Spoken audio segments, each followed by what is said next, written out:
Today is Sunday, the 11th of January 2026. I think last week I said 2025. Anyhow, this is video number 6. I plan to just do a video every Sunday for no particular reason other than to express things that immediately come to mind.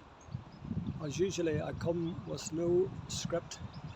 I've got some interesting things in the background, like these geese, and this is at Waterfoot beach. You'll see Lurig Mountain in the background. Glens of Antrim, Northern Ireland, for I don't know how far this video will go.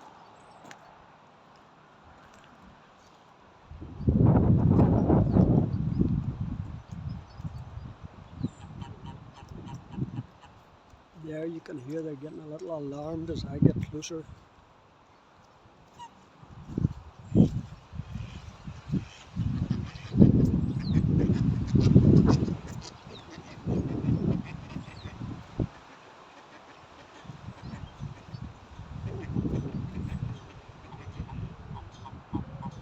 Anyhow, that's the geese at Waterfoot in the Glens of Antrim. I'm going to take a walk along the beach. Second time I've been here today, because every Sunday I go for a jog in the morning, and I like to come here because I think it's a safer place to jump into the sea, and it's just me having my little challenge every week of having a dip in the sea. Thoughts were running through my head today, things that I wanted to say. Just a message that I got from somebody yesterday kind of triggered this in me, and I began to think of my whole life experience and where I am today, approaching my 71st birthday in the next few months.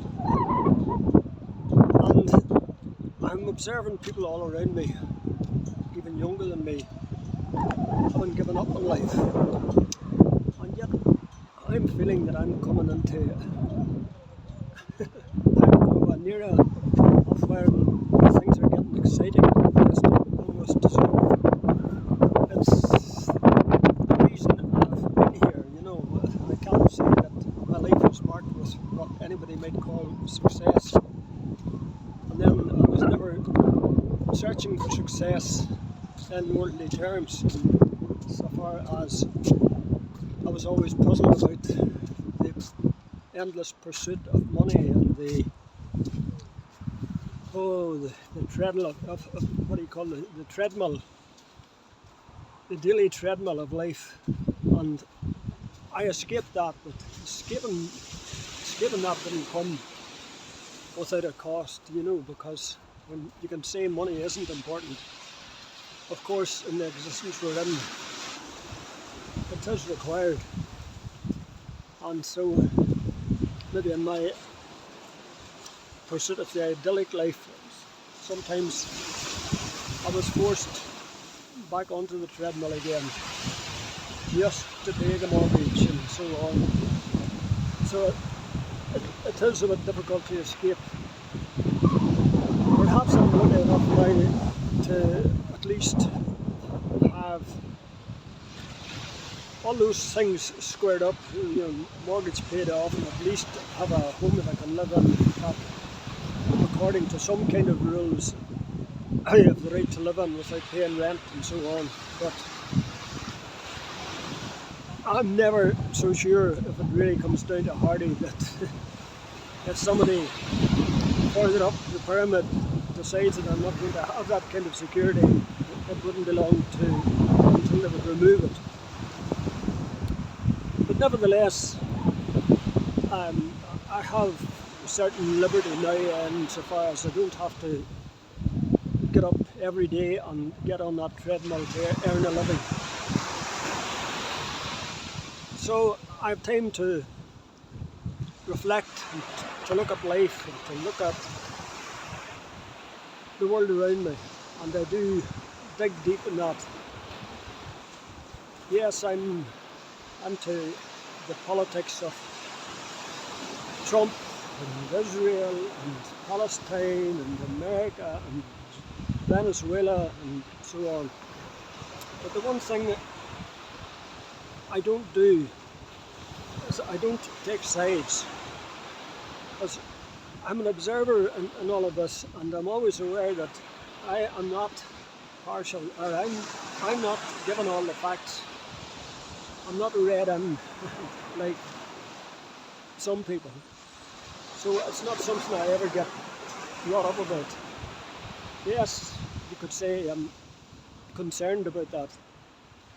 But ultimately, I have come to the conclusion after beating myself up for about 65 years that my happiness depends not on what 3/4 of the world or 95% of the world or 99% of the world is doing. But my contentedness is very much dependent upon what goes on in my skull. And yes, there are factors that can bear down upon that and so on, and we all know what they are. But nevertheless, the one thing that I can change in my life is me. And that itself presents one hell of a challenge, because we all know the ruts and programs and so on that we get into in life, the habits, the addictions. They're difficult to change. Just little things like we all know how bad it is to eat sugar, and how we might try hard to resist it, but the harder we try to resist it, the more it seems to conquer us. In some ways, I have decided over the last number of years that that's not the approach that I'm taking to life, that I'm not deciding I'm going to give up this, I'm going to give up that. Rather, I'm concentrating on adding good things to my life, trying to create good habits. So the first drink in the morning, for example, or the first thing you eat in the morning, at least aim to make that something that is good and useful and fruitful. And also, I try to do a little exercise routine every morning, and it's about draining the lymph glands, which is apparently very important. I may try this week, I've said before, I'll put a link in below the video. I'm still not very good at doing things like that on YouTube videos, but I will try and do it this week. And it's just a little routine, it only takes about 5 minutes, but apparently it's very important to do that. You've got lymph glands under your oxters, around your neck, on your shoulders and so on. It's important to just give them a good vigorous rub every day and go right down your whole body until the back of your knees and drain your lymph glands. Now, I'm not a medical expert or anything, so I don't know. I'm not going to try and give you that reasoning, but you can look it up and find that out for yourself. And that's another thing just that is important to mention. I hope the home's not creating too much turbulence here. The thing that I've always done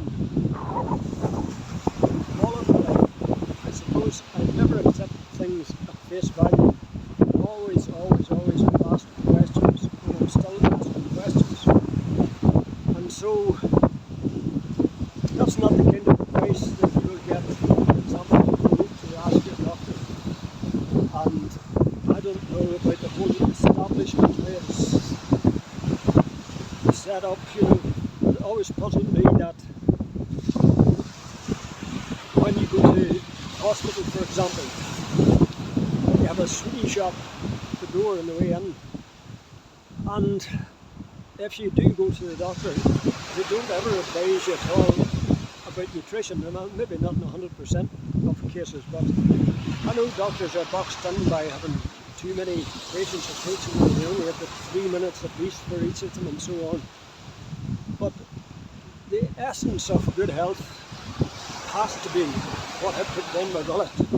The essence of good health is whether or not I get any fresh air and sunlight and exercise and relaxation like this here, the swish of the waves on a beach, and having time to sit and just ponder things. So I'm probably, well, I'm not running out of steam yet, 11 minutes. Yeah, another thing I find is excellent in life that really lifts my spirits. I really am thrilled to have my 2 granddaughters living beside me, and I have another one, unfortunately, an hour and a half away, but that's, I still have 2 under 7. And just to have those little beings to interact with, and to just the way they depend upon you, the way they are excited to see you, and just I don't know, playing little games with them, drawing pictures. And they say, you know, that I'm only 70 years young, and I do feel that. I'm pretty healthy and vigorous. I don't feel any older than 25. I probably wouldn't race a 25-year-old to the top of Lurig Mountain, but nevertheless, I'm very grateful to have the things that I do have, and again, it's something worth reflecting upon every day, taking time to reflect upon the good things that I do have, rather than bemoaning for always the difficulties. So yes, I am grateful for Waterfoot Beach today, and I'm grateful for my family and my grandchildren, and I'm grateful for all of you people who might listen to me today, and I just hope that I can pick up your spirits a little bit by doing these little videos, and also to encourage any of you out there to do the same. I just feel that this is a good exercise for me to step out here today and stick that camera up in front of me and start talking with no particular plan. It's a good exercise for me, and whether or not you feel that it's beneficial for you, if you've listened through this far, you must have found some value in it. So I'll say good luck and goodbye for now, and see you next week. Maybe you'll give me a like and perhaps a comment underneath if I can leave the comment box, if I can organise to have that open. And look me up on my Telegram channel, which is called just the same as this one here. It's Out of the Box by Marching, Out of the Box with Marching Paddy, with Marching Paddy, which comes from the Irish language, of course. I spell marching just as it sounds, because to spell it the Irish way may confuse some people. And the Marching Paddy is Martin, son of Paddy in the Gaelic language. And I'll try and remember to leave a link for my Telegram channel, which is called that. So goodbye for now, see you next week. Bye.